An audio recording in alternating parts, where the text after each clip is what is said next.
Hey guys, today is the story that you asked me for, and despite being a creator for a while, despite sharing a lot of things in my life, this story, I haven't really shared it anywhere. I have talked to my friends about it because a lot of you asked about our infertility journey, because I know a lot of people are going through it. I really wanted to open up in this video and talk about our story. And the thing is, infertility is a really lonely problem, and not a lot of people talk about it openly, and I understand why, because right now it's hard for me to share this, despite, again, me being a very open person and sharing a lot of different stories every single day of my life. This one seems like a very private one, but I know I can help people. I know a lot of people ask for it, so here we go. When we started planning our first kid, you know, you're always excited, you know it's not going to happen right away, and you keep trying. And so we tried for several months, nothing really happened. So I went to see my doctor, and that was back in 2016. So we were still living between the US and Russia, so I went to see my Russian doctor. And she said that, you know, we need to start a standard hormone therapy when you take estrogen in the first part of your cycle and progesterone in the second part. By the way, I'm not a doctor, not a medical professional. So don't do treatments by yourself. Find the right person to help you with that, a doctor. And so we did that. And then in 2016, in summer, I get 2 stripes, a positive result on my pregnancy test. And you can't imagine how happy I was. I was like, oh my God, we're becoming parents. You know, we have this new life. We were growing a company. We're going to become a young family. And I was so inspired. I started watching all the videos on YouTube, how to raise a child, etc. Like planning on the cribs and strollers that we're going to get. And then we went on the ultrasound, and they saw a little dot, and they were like, here's your baby. And then suddenly, a few days after the ultrasound, I started bleeding and I miscarried. And in Russia, when something like that happens, they take you to the hospital and you stay there for a week. Again, maybe it's different in different parts, but it wasn't my case. I stayed in a hospital for a week in a shared room with 2 other people, you know, in this whole hospital environment. And mentally, it was so hard for me. And like physically also, it wasn't the most pleasant experience staying in the hospital. So I was working like crazy. I was trying to distract myself with work. You know, my doctor was, you know, we'll just continue the same thing and see what happens. And then in 3 months, I get pregnant again. And again, I'm beyond happy. And it felt like that pregnancy was going to stick. And then I went to the lab to do my hormone levels test, HDGC, and it was at 300, which indicated a pregnancy, like 100%. Perfect. I was super happy. And then this HDC has to double every 2 or 3 days. So I went to check the levels in a week, and they were 600, which means it was growing, but it was growing slower than it was supposed to grow. And we knew something was wrong already, but I still kept taking my progesterone, and the doctor suggested I keep taking it, and we retake the test in a couple of days and see whether it doubles or not. At that time, I'm probably 7 to 8 weeks pregnant. So I keep taking my progesterone, I take the test, and the levels are at 900. Oh my God, I remember those numbers still, and it was 5 years ago, 6 years ago. And all of this time, they were checking me on ultrasound every day, and they couldn't see anything. The doctor said there is a chance it was an ectopic pregnancy, and I had to go to the hospital. So I went to the hospital. I started reading about the ectopic pregnancy. I was like, 1% chance. Like, how am I getting? I was hoping for a miracle. I was hoping that this would just go away, you know, and as if nothing happened. But of course, it didn't go away. And the only way to treat an ectopic pregnancy in Russia is to go through a surgery, a laparoscopic surgery, where they remove your tube where the pregnancy is stuck. So basically, we have 2 tubes, and the baby or the embryo travels through the tube to the womb. And so they still couldn't see anything. They were supposing it was an ectopic pregnancy. So they did the surgery, and after I woke up from the surgery, they told me that yes, it was an ectopic pregnancy, and we removed one of the tubes, which meant that my chances of getting pregnant became 50% lower because I only had one tube. Like, it was, I can't even tell you how hard it was mentally. The only thing that kept me sane is that when I woke up from the surgery, I checked my email. And there was a letter from Y Combinator inviting us to a second interview in Silicon Valley. That was our second time applying. And that was the only thing that kind of gave me purpose at that time, because I was like, yeah, company, we're gonna go back to San Francisco, have my O1 visa now, so we're gonna start a new life. But I was so down because I knew, we've been trying for over a year. I miscarried once. I had an ectopic, 50% less chance of getting pregnant again. I am on hormones all the time. My mood is fluctuating. I started losing my hair. My hair started falling out. I knew something had to change. I knew something was wrong with what we were doing. And I decided that, I need to change doctors. And I saw so many different doctors after that. And the thing is, I also had a myome on my womb, which is like, and it was growing because of the whole hormone thing. It was growing, but all of the doctors were like, it's fine. You can have a baby. It's not too big. You should be fine. So all the doctors like, you should be fine. You should be fine. In the US, I saw a couple of doctors and both of them were like, keep trying. You're good. Or, you can go through the IVF. And I'm like, okay. I started researching the whole IVF situation. And because IVF was not included in my insurance, I realized it was actually $30,000 out of pocket. And at that time, I was like, wow. This is such a lonely problem. Nobody talks about it. Doctors seem to not care about you and tell you that your only way is to pay $30,000 for the procedure that might not work in the end. And then I found a doctor on Instagram. And again, we're living between the US and Russia. So I went to Russia. I saw that Russian doctor. And she was like, right away, she said that we need to remove this myome because, it was too big to get pregnant. She said, I'm pretty much sure this is the reason you're not getting pregnant and you're getting ectopic pregnancies. And she recommended another doctor who was a surgeon. I went to see that doctor and she was like, yes, this completely changes your physiology. This is like a backpack on your womb. And, this is definitely the reason. But I didn't want to do that surgery in Russia again just because, after my previous surgery, I had to stay in the hospital for 10 days. I felt really bad and it's just not the most pleasant experience. And we started looking for doctors abroad. I couldn't do it in the US because in the US, people, the doctors that I saw, they said there was no reason to remove it. Hence, they wouldn't approve my surgery through insurance. And so we found a doctor in Germany who did it. We paid a lot of money, but still, and again, this is so crazy, right? Like, if you want a child, you first have to find all the doctors and see 10 different doctors to hear all the opinions. You have to educate yourself. You have to read all this stuff. And then, at least in the US, your insurance wouldn't cover. In Russia, everything is free. But in Germany, we found this amazing surgeon. When he looked at me on the ultrasound, he was like, right away, das muss raus. Like, we need to remove it right away. He removed it the next day. And I could travel 2 days after. Like, he was so amazing. So he removed that. 2 days after, I was on my transatlantic flight to San Francisco. And he said, I give you guys 3 months to try again. If it's not working, maybe that wasn't a problem. So you need to find out what's causing infertility. And came back to San Francisco, started trying, nothing happened.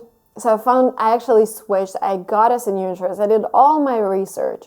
I found an insurance plan that partly covers infertility. And because I had a recommendation from an American doctor, I found an infertility clinic that was accepting my insurance.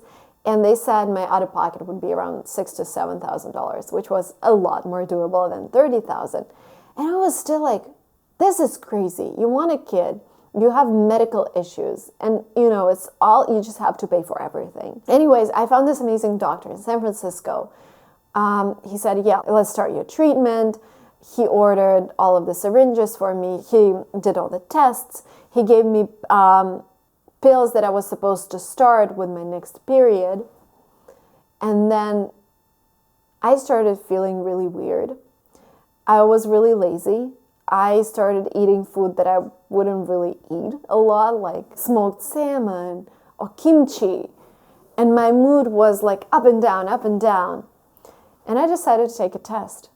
And that was 2 days before we were supposed to go to St. Petersburg because we had a huge event there with Lingua Trip. And I take a test and it's positive. And my first reaction, I just, panic.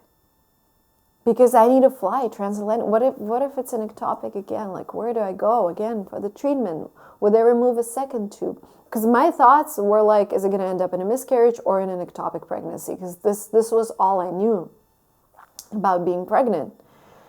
So I was panicking like crazy. I called that doctor. He said, come at 6 a.m. in the morning. Like, he was amazing. I came at 6 a.m. in the morning. He did the ultrasound. Of course, he couldn't see anything because it was too early. And he said, go ahead. Even if it's an ectopic, it's not going to burst in 2 days. Because, if an ectopic pregnancy bursts, you have massive bleeding. You can't be on a plane in that situation. He said, just monitor it closely when you get to Russia. So we got to Russia. I waited for maybe like 6 days. I couldn't wait any longer. I was feeling really bad. Like, the first trimester was really bad. So I went on the ultrasound, and it took them like 3 minutes. It was complete silence. She was like looking and looking and looking. I was like, and I started telling her that, I had an ectopic. There is a chance it's an ectopic. So, and then she's like, oh, I see the dot. It's in the right place. I was like, oh my God, thanks God. It's there. And yeah, that was the pregnancy. And I saw another doctor in Russia who was like, she saw my medical history. She put me on progesterone. She also noticed, and she did all kinds of tests, and she noticed that my D-dimer, I think it's the thing that shows your blood coagulation ability, and it was a little bit high. So they started me with blood thinners. So I was taking progesterone, blood thinners. I was feeling really bad. Like, I wanted to shut down the company. I wanted to stop blogging. Like, I wanted to stop doing everything. This is how you feel in the first trimester, especially it worsens if you take hormones. And so we came back to San Francisco. I went to see local doctors, and they kept me on blood thinners because my levels were up and down all the time. So they said it's safer to keep you on blood thinners. And it was, in general, like my first trimester, I was reading so much. And it's crazy, like during that journey of infertility, I was reading a lot. I was researching a lot. I fixed my hair loss problem. I even made a video about it because of the hormones I was taking, my iron levels were super low. My D3 vitamin levels were super low. So I started taking supplements. I started leading a healthier lifestyle. I started eating organic fruit and veggies from the farmer's market. I started eating more protein. And so in general, my health was so much better, and I learned so much in that process, but I was still panicking, and I was reading about like the probability of miscarriage based on your week of pregnancy. And I really stopped the panic probably on week 18. It became clear that the chance of miscarriage is really low. Then week 20, I think, or 22, we did our second trimester scan that showed a healthy baby with, 5 fingers in each hand. And then we went to lunch with my husband, and for some reason, so I had the name Emily in my head because the first homestay that I stayed with in the UK, so the girl's name was Catherine Emily, and I really liked her and like how they changed my life. So I had the name Emily in my head. And my husband had the name Emily for different reasons. For Amrata on Instagram, he had his own reasons, but he had the name Emily. And when he suggested it, I couldn't believe my ears. I was like, yes, Emily. You know what else is funny? When I was pregnant with Emily, I kept seeing 11:11 everywhere. Like when I watched my iPhone, the time would be 11:11. Or like 11:11 was everywhere with me, and I knew I was going to give birth on November 11th. Exactly what happened. I wasn't stimulated or anything. I just knew.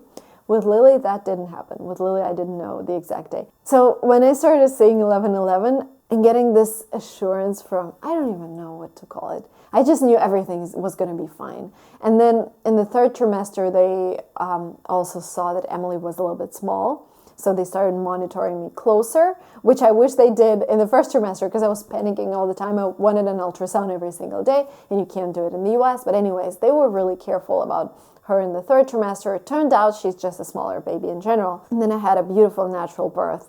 And then, 9 months later, I got pregnant with Lily, which was amazing and exciting. And, finally realizing that, my body's functioning, and there we go, 2 healthy babies. And when I was watching all the videos and doing all my research, I really wished, I was hoping that someday I would do the same video, like talking about my infertility journey and how it ended in a positive story. And for everyone who's watching right now, I found a couple of charities that I'm supporting. There is a charity called Resolve, and there is another charity. I will leave a link below. I'm going to donate to them. And if you feel like you want to donate, please go ahead. But they basically support your infertility journey, and they can give you up to $30,000 on your IVF. Because I know it's just great. Like, it's so crazy to me that if you're a couple experiencing infertility and you have health issues, then you either have $30,000 for your IVF, or you work, I know Starbucks or like Google, they would have insurance that covers this.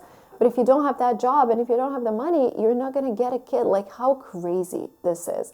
I just can't believe the system works in this way. And that time I realized that the money that I have saved for my infertility, hopefully they're going to help someone with their infertility. So a couple of charities that you can donate to, or you can reach out to if you're experiencing infertility. And also, just do your own research. Don't be afraid to change doctors. Just, read and try to lead a healthier lifestyle. Because, when you fix this problem, you need to be healthy to bear a child. And I know it might sound like, oh, Marina, but I don't care about it. But really, once you have a child, your life is going to change so much. You're not going to belong to yourself, especially if you're a mom watching this, a future mom. So just enjoy this time with your husband. Go out, go to a restaurant, because believe me, when the baby's there, you're not going to be able to do a lot of things for a long time. Sorry for that encouragement, but this is what it is. But it's the happiest time of my life, obviously, absolutely. After having a baby, you're just a different person. It's hard, but it's totally worth it. So guys, and another ask from me is, if you have any resource that you would recommend to others, maybe another charity that helps, because I know money is just a huge problem in this problem, and I just can't believe this is the way it works. I hope it's not like, I know in my country, in Russia, IVF is sponsored by the government, but you have to wait, and even a year can be a challenge, because if you're 35, the quality of your eggs are declining every month, and like waiting for a couple of years can be, it can change the whole thing. You might not be able to get pregnant. I don't know, because I was worried about that as well. Like, if I have to wait, if I go the Russian route, etc. So it's a lot of money. This problem requires you to either make a lot or find the right people. So if you guys can share in the comments section, if you know any resources that could be helpful, maybe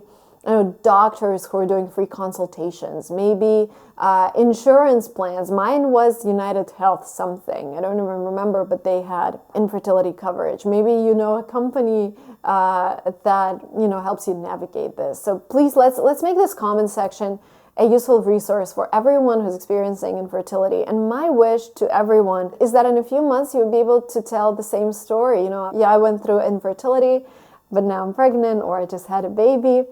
And the last word of encouragement is that your life, really, changes in a year. We were entering 2019 as a couple, 4 years infertility, and we ended 2019 with a baby in our arms.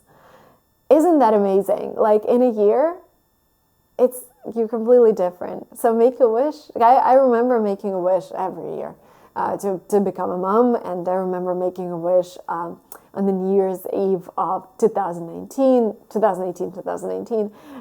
making a wish to become a mom, and it came true. One day changes everything. You see this second line on your pregnancy test, and there you go. You're pregnant. Your life has changed. So fingers crossed for you guys. Thank you so much for watching this. Send this video to a friend who's going through the same problem. Share your story in the comments. And this has been hard for me, honestly, to share this. just because it feels like a very private problem. So if this helped you, even like a DM on my Instagram, if you DM me and just share that it helped, would really help me, because it is kind of, I don't know, I haven't even talked to a lot of my friends about this. I think maybe a couple of my friends know about our infertility journey. Anyways, thank you guys so much. Don't forget to subscribe, and see you soon.